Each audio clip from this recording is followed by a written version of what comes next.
Communiqué numéro 28. Le Conseil national pour la sauvegarde de la patrie et le gouvernement du Niger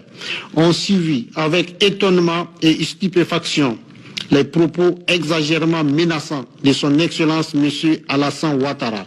président de la République de Côte d'Ivoire, relayant et prenant pour son compte avec une agressivité notoire les conclusions du sommet extraordinaire de la CEDEAO du 10 août 2023 concernant les mesures et sanctions à l'encontre du Niger et son peuple.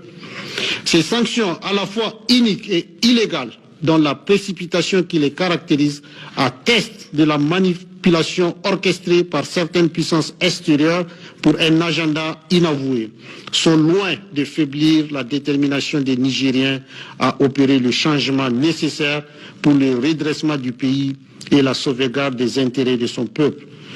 C'est donc avec stupeur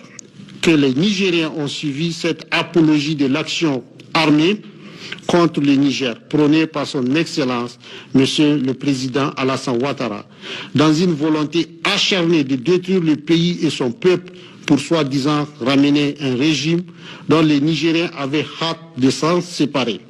comme en témoignent les manifestations spontanées des populations à l'action salvatrice du 26 juillet 2023.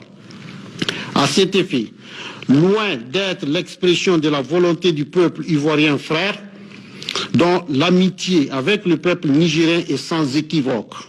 cette déclaration inhabituelle du président Ouattara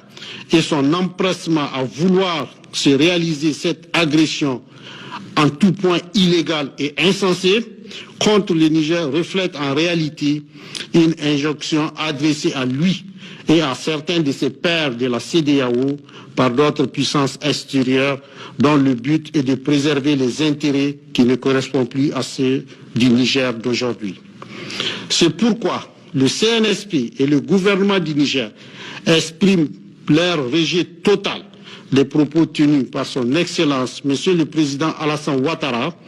qui vont au-delà de la position commune de l'organisation sous-régionale, elle-même dénuée de fondement légal et décide du rappel de l'ambassadeur du Niger à Abidjan pour consultation. Fait à Niamey le 14 août 2023.